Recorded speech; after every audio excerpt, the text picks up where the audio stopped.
Summerslam is in the books. Night one wasn't a masterpiece, but it was good. Night two survived the flaws that it had. John Cena just had another great SummerSlam match. And I don't care what the IWC says. This weekend will be one to remember. We're going to tear this chaos. Chill it up, chill it up. So instead of just a boring match-by-match recap, I thought we'll switch it up a little bit for this Monday's video. We'll be placing every SummerSlam match into a tier list. I've got banger, heat, solid, meh, stinker. That's the direction we're going. I know it's going to ruffle a lot of feathers. I know that my thoughts on SummerSlam do not necessarily line up with the IWC masses, but that's okay. It wouldn't be a casual list if I didn't find a couple things to complain about. So let's start with an absolute high. Let's start with the street fight between John Cena and Cody Rhodes. This is one of those matches that gets a special place in history. This is going to be one of those matches that has a special section in the WWE archives. This is one I think that will get argued as time goes on as one of John Cena's greatest matches of all time. And it comes on the heels of a very abrupt babyface turn on SmackDown that a lot of the IWC didn't absolutely love. A lot of the IWC found reasons to complain about. I thought this is how you had to do it. Unfortunately, I don't think it wasn't the most graceful way to get to where we got, but I do think this had to be done. And I think it's like ripping a Band-Aid off. We had to get John Cena back to babyface before the end of his run. And so I think there was no time like the present to just rip the Band-Aid off. And this absolutely worked going into a match against Cody Rhodes. Because about 15 minutes into this match, I immediately realized this was not a Dwayne Johnson production. We were not going to get The Rock at the end of the match. This was literally going to be the John Cena that we know and love versus the Cody Rhodes that we've come to love. And this was a passing of the torch. This wasn't going to have a big swerve. This was literally John Cena getting to play his greatest hits against the next quote-unquote John Cena. This was the passing of the torch. This was the last SummerSlam for John Cena, and you could see the emotion start to swell up. You could see Cena gave us everything he had in this match. Cena didn't look 48 in this match. I'll tell you that. John Cena looked like, to still a Michael Cole line. Vintage John Cena is what we got, and we just got a match that I will remember forever. Now, I know the IWC absolutely has lost their shit. Okay, the IWC is having a complete meltdown on the internet tonight. Brock Lesnar's return for one last ride with John Cena. I absolutely loved it. I thought it was absolutely perfect. I know the IWC, they struggle with the difference in being guilty of something and just, unethical practices. But the IWC is losing their shit. They don't think they're calling that WWE has gone full MAGA. Whatever. Brock Lesnar's back. That's a good thing for pro wrestling. This match has to go number one on the list. That is the banger of all bangers tonight. And that placing that number one on the list. So for every good thing that happens, there's a yin to every yang. And if I had one complaint over the weekend, just one stinker that I have to talk about, it is Becky Lynch versus Lyra Valkyrie. And this is where I know this is going to set the IWC on fire, because I looked on social media. I saw this match is being acclaimed as something to be proud of. The IWC is laying claim to this being a good match. To me, worst match of the weekend by far. I did not understand it. I did not like the pacing. I thought the zip tie spot looked hokey. I thought this felt more like an episode of the Three Stooges than it felt like a wrestling match between two extremely competent wrestlers. Love me some Becky Lynch. I've been hard on Lyra Valkyrie, but I've continuously said I think she's extremely good in the ring, but this wasn't it. This wasn't, and it wasn't it from the minute the match started. I knew we were in trouble from Becky Lynch's new theme song, which may grow on everybody, but to me, you don't mess with perfection, and Becky Lynch had a perfect theme song. It worked as a babyface. It worked as a heel. So to change it to something that feels very generic rock music, I don't love that.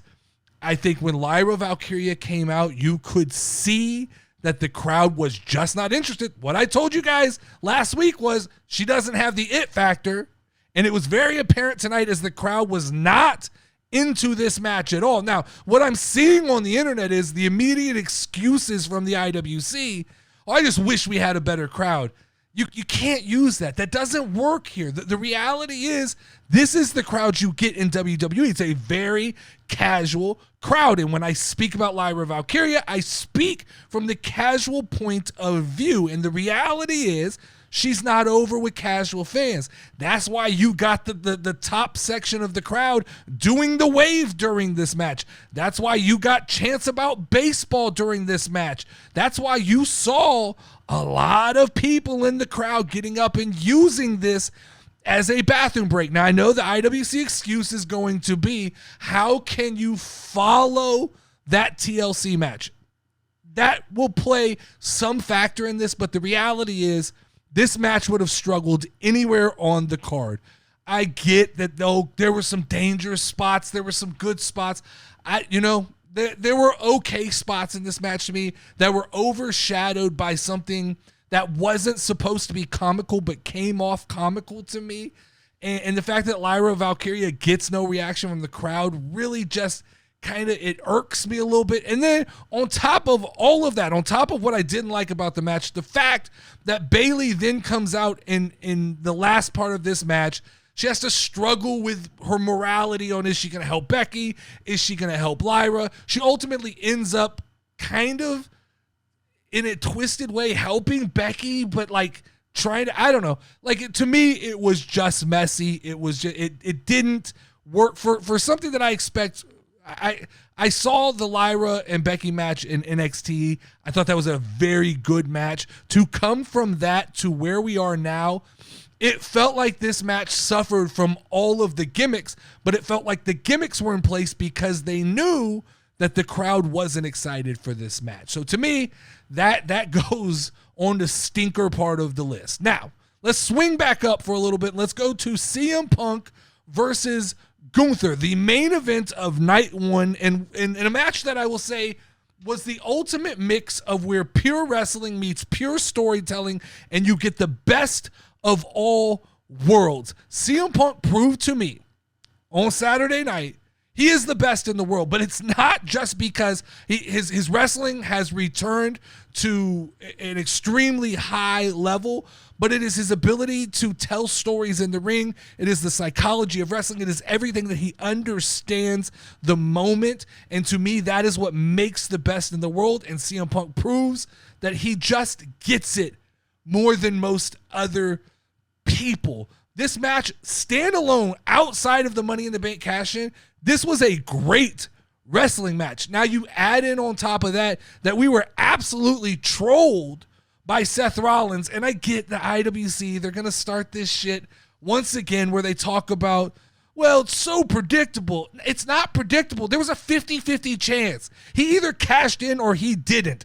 And if he didn't cash in, you'd be saying the same thing. So the reality is he cashed in. He got a lot of people. Becky Lynch was at play by posting things on social media, showing him walking on his crutches with his daughter. Look, it worked. I thought it was perfect. I thought, once again, when you talk about Money in the Bank cash-in, Seth Rollins is probably number one and now number two on that list. And what this match did was it opened so many multiple different angles that we could take. It really transitioned us into a new chapter of the World Heavyweight Championship. And you go, oh, Seth Rollins has already been champion. I don't care about that. This opens up the ability to introduce LA Knight, who now has a gripe because Seth Rollins essentially threw a match against LA Knight to set up this cash-in. I think LA Knight will have something to say about that. CM Punk, like it or not, he was world champion for a couple of minutes. He will have something to say about this. And then you have Sami Zayn, who will be lurking in the shadows, who continuously lets us know he wants a world championship match. So for me, this was another match that I put on the top of the list. So to drop back down then, like I said, for every yin, there is a yang. Give me Karrion Kross versus Sami Zayn. I don't know at this point what we're doing with Karrion Kross. I don't know what Triple H's plan is for Karrion Kross, but this is, to me, another loss that I don't really know how Karrion Kross comes back. I keep saying this every week he loses. I don't know how he comes back from this one. Karrion Kross has built up this organic popularity, but it cannot survive this style of booking. It cannot survive these constant losses left and right where he's trying to manipulate situations, but it's not quite working out. To me, if I look at this, this is kind of ultimately the admission that I think Triple H is positioning Sami Zayn for a Royal Rumble push in January, and that this is kind of leading to that moment. So he's going to keep Sami Zayn. He don't want to beat Sami down and have him lose a bunch and get kind of twisted up, and he doesn't want the appearance of a heel. I think he wants a big babyface moment for Sami Zayn at the Royal Rumble and possibly at WrestleMania. So I think that's what happened here, but I think it's the wrong call as far as Karrion Kross. Don't put him in a story like this then. You could find something. You could have done, Karrion Kross versus LA Knight could have worked.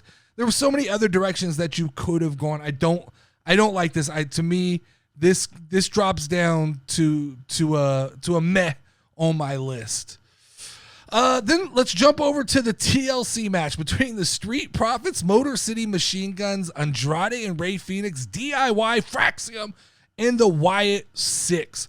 On paper, you show me this match, I go, this is a clusterfuck. This has no business being good. This is way too many guys in the ring. This looks like a battle royal. Just chaos on paper. But in execution, this was incredible. This might have been my favorite match. Now, not the best match. I think the best match was John Cena and Cody Rhodes, but this might have been my favorite match to watch of the night. The amount of people, sheer bodies that were laid out from broken tables. Angelo Dawkins doing a front flip off of the top ropes through a table where I thought he was going to die. It didn't matter who won this match. To me, we were the winners because, look, I'm not a fan of the Wyatt Six, but at this point, I didn't care. I saw Candice LeRae go through tables. I saw DIY go through tables. I saw I saw everybody and their mom go through tables in this match. This match, to me, I can't find one thing that I would tell you I could complain about in this match except one thing. The placement on this match killed the rest of the momentum for the rest of the night. I will say, I'm not giving excuses to Becky Lynch and Lyra Valkyrie, but I will say that it was damn near impossible to follow that match, especially looking later in the card with so many gimmicks that rely on physicality, to have a match that was so physical. This place on the card to me was insane. Insane. This match, this is interestingly enough, this is the top of the top. This hits the banger portion of my tier maker. So let's cool off a little bit. Let's even out a little bit. Let's get away from extremes and let's talk about Naomi, Rhea Ripley, and Io Sky. A match that, based on all practical WWE booking, I thought Rhea Ripley had this in the bag. Now, my heart wanted Naomi to win this match. Everybody I talked to, I told I wanted Naomi to win this match, but in my heart of hearts, deep down inside, my brain kind of overrode that thought process and said, we're headed to Australia very soon. WWE is going to put the title on Rhea Ripley. Fortunately for me, Triple H smartly keeps the belt on Naomi instead of Rhea Ripley because Rhea Ripley doesn't need the title to be exciting in Australia. In fact, I think there is an unfinished business story for Rhea Ripley that is already at play between her and Io Sky that works perfectly playing out in Australia. Rhea Ripley finally gets the victory over Io Sky that she's been looking for her whole career. That absolutely works. But man, I thought this was another match that kind of rose above my expectations. Naomi biting Rhea Ripley, that was a crowd popping moment in the living room that I was in. Lots of people liked that. Naomi got the superstar entrance treatment with her dad on guitar. I thought that was good. And Naomi picked up the victory using heel tactics, continuing her momentum moving forward. And, you know, it looks like we're going to, I don't know how long Naomi keeps it, but we may be heading towards Naomi versus Stephanie Valkyrie, which is a match I'm definitely interested in. So then we got a steel cage match between Solo Sikoa and Jacob Fatu. And when we talk about things on paper, this is another one of those things on paper that everything about this, I said, I am excited. I am here for this. It is Jacob Fatu, who I am a huge fan of. It is Solo Sikoa, who I'm a huge fan of. And it just didn't work. The chemistry just wasn't there. There are problems with WWE cage matches that have to be worked out. Why does the cage have a door? That rule just makes no sense. Get them in the cage, lock the door, and the only way to win a cage match should be to escape the cage. There should be no pinfalls. There should be no submissions. There should be no walking out the side door because it completely negates the purpose of a steel structure around the ring. But on top of that, I don't even know that that putting these two guys in a cage worked towards their strengths the way I would have wanted it to. As much as Jacob Fatu seems like with his aggression he would work in a cage, I think he needs room to breathe. I think he needs to move around the outside of the ring, the inside of the ring. He likes to get vertical. I don't think a cage, outside of the one move that he did after the match was over, I don't think a cage really lends itself to the way Jacob Fatu moves around a ring. Then on top of that, Solo Sikoa is somebody who really relies on certain comedy elements to a match. And it's tough to be funny when you're in a steel cage. It just is. This to me, once again, suffered from maybe an over stipulation, right? Maybe this was better just a match. Maybe this would have been better a multi-man match. I know this was maybe the blow-off match. Maybe it's not. I don't really know. But it seems to me you could have done, Jimmy Uso would have been better served not being Jacob's sidekick and getting beat up all the time. You could have got LA Knight on the card and put him with Jacob and Jimmy as kind of a wild card. He's been in that United States title picture. Something about this match didn't feel right. It was kind of quick, which, that could be just for time restraints. But to me, this didn't hit on a match that on paper has Notorious D written all over it. So then we go to Jelly Roll, Randy Orton, Logan Paul, and Drew McIntyre. A match that I've seen mixed reviews for. I've seen the IWC complain about this, but what do you expect? You're going to get one of these matches on every big card that's named SummerSlam or WrestleMania. So when we get to this match, I think you have to grade it a little bit on the curve. And Jelly Roll did the best that I think you could expect someone like Jelly Roll to do. He felt better than just a celebrity appearance, but it was apparent Jelly Roll is not an athletic person, right? So it was fun. I think it over-delivered. I think it was better than I thought it was going to be. Logan Paul continues to show how well he has taken to this sport, how good he is. There are times where I talk about Logan Paul, I go, he just pound for pound might be the most exciting person in professional wrestling. You have to encompass his ability to talk, his dislikability, his ability to pull off viral maneuvers, and just understanding how to work a crowd. Logan Paul is absolutely phenomenal. I know a lot of people didn't like the fact that Drew McIntyre and Logan Paul won. I do, because I think, number one, you can continue that friendship down the road if you want to. I also think it sets up a potential Logan gatekeeper storyline that you could continue to go back to, where at these big events, you have these celebrities who want to try out WWE have to go through Logan Paul, and he can just continue to shut these guys down. Randy Orton loses nothing by losing this match.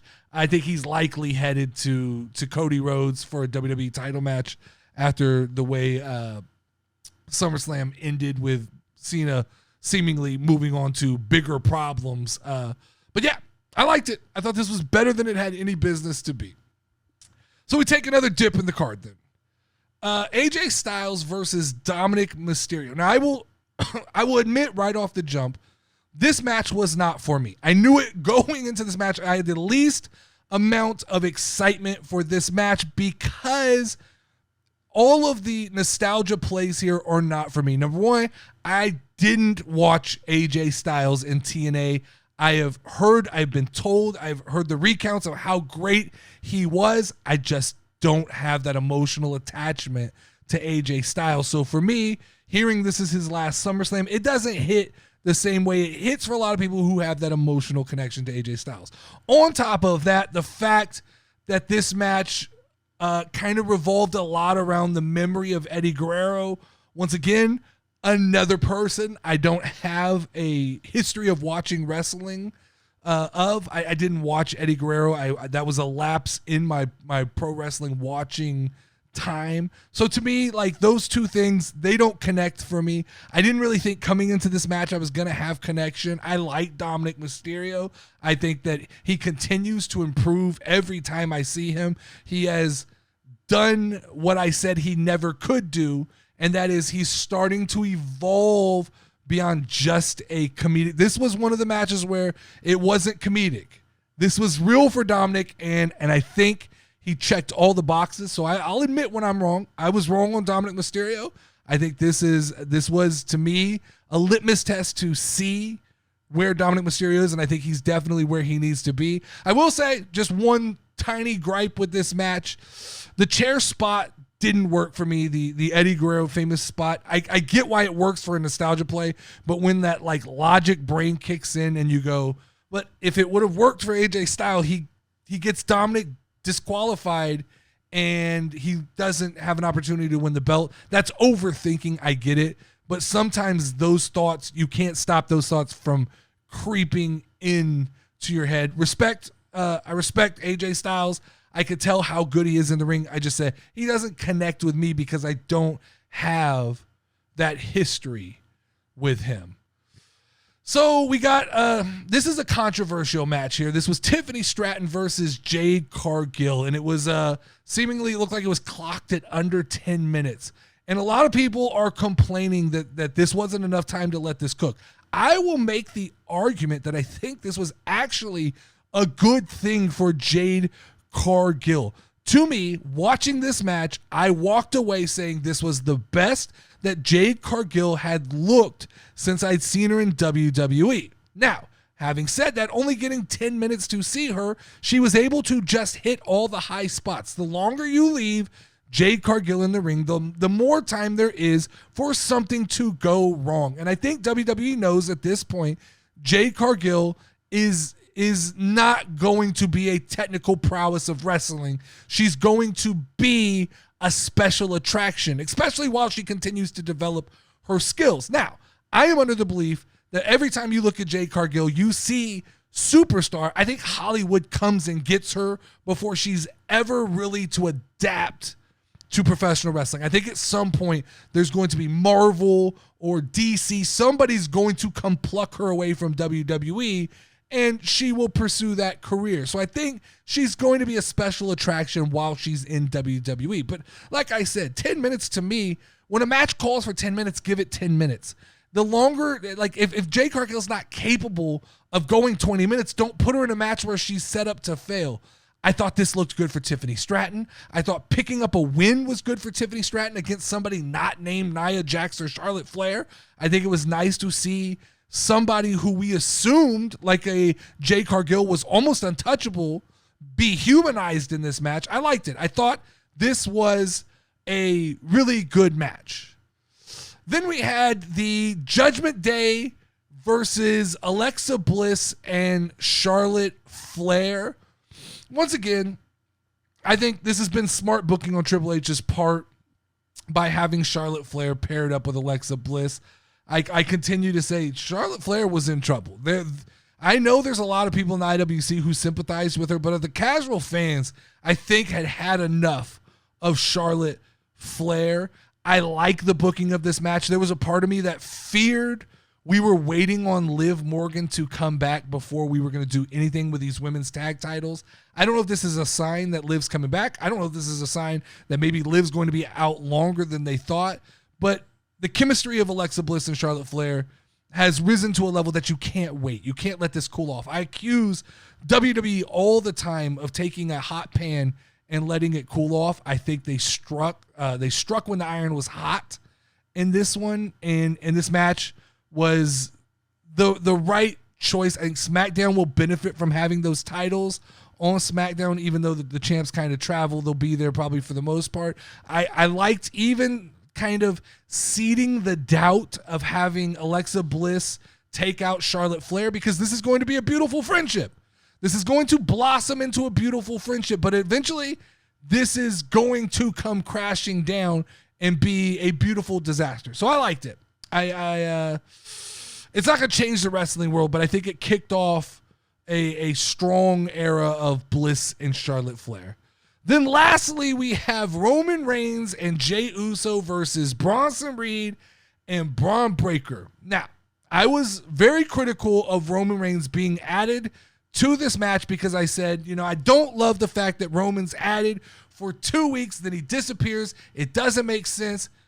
5 minutes into this match, I understood. I get it. This match was not about Roman Reigns. This match was not about Jey Uso. This match was not about Bronson Reed. This match was solely to solidify the stardom of Braun Breaker and to make him a credible threat later on down the road to someone like Roman Reigns. Braun Breaker getting in there and mixing it up with a Roman Reigns just immediately changes our mentality that, he's a top guy. He's a top star. When I look at this match and I kind of bill it, I'd say Braun Breaker to me was the MVP. He came out with the most benefit. I think Roman's number 2. I think Bronson was number 3. Jey Uso felt a little bit like a fourth wheel to me. And that's not saying, that's not being negative, because when I look at it, there's a lot of star power in that ring. But to me, we're beginning to see what is the beginning of the Yeet movement starting to lose a little bit of its flame, a little bit of its sparkle, a little bit of its whatever made it what it was.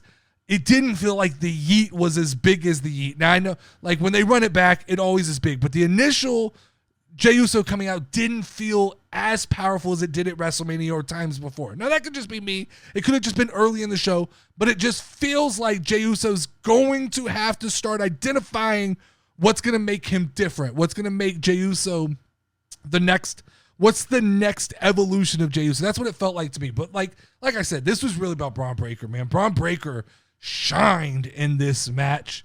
I thought WWE did a good job in all the matches, but especially in this match, of picking up the chatter in the ring. And Braun Breaker was so good about taunting Roman Reigns and singing to Roman Reigns. I felt like, I don't know if you can feel that when you're in the arena, but on television, it really came across as like Braun Breaker is in the moment. Braun Breaker has arrived. There are no more nerves. Braun Breaker's ready for the big stage, and I think we are what Triple H calls seasons. We may be one season away from moving into the era of Braun Breaker. Once we get through some of this CM Punk, Seth Rollins, Sami Zayn stuff, I think we're going to get Braun Breaker taken off and really taking over the WWE. But solid, high energy opener for night one. Loved it. I'll put it right there on the tier maker. So there's my board. You guys could pick it apart. Night one for me was the overall winner. No contest. I think the overall pacing was better, and the superstars on the card were more my flavor. The energy never really felt like it dipped too much. and the outcomes made sense to me. Whereas night 2, I think, had maybe the higher highs with the TLC match and the Cena stuff, but I think it had lower lows. And then to me, I think that roller coaster sometimes leaves me with a bad taste in my mouth. Now, I was asked if I had to combine the 2 nights to create the perfect card, how would I have done it? I'd go 6 matches. I think 6 matches gives everybody time to breathe. I would have started the show with Gunther and CM Punk. I think that's the right way to start. Seth Rollins cash in, gets the crowd excited. Here we go. We're ready to go now. I think then I'd transition over to Io Sky, Rhea Ripley, and Naomi. I think coming off of that big cash in, you need a match that's going to be more technical. I think this is a more technical match. It's got more kind of story. It's got a history. It had all those elements. I think Naomi's entrance with her dad kind of reinvigorates the crowd, brings them back. So I'd go there second. Third, give me Roman and Jay versus Braun and Bronson. I think that fits third on this card just because it can kind of solidify that middle of the card. It's really a kind of a support beam for the rest of the card. After that, the only thing that I would do is TLC ladder match right there. Blow the roof off the building in the 4th match. Get that place so amped up and excited the way it was coming out of that match. I'd come out of that. I'd go Drew and Logan versus Jelly and Randy because of the sort of comedic element and the fact that if you're going to take a bathroom break, that's probably where you do it, and you're not missing anything real integral to the story of the night. And then ultimately, I finish off the night the same way that they finished off SummerSlam. John Cena versus Cody Rhodes, absolute banger of a match. And seeing the beast, Brock Lesnar return, that to me was absolutely phenomenal. But drop your guys' own list in the comments. I will check those lists out if you make one. And tell me where you think I'm wrong.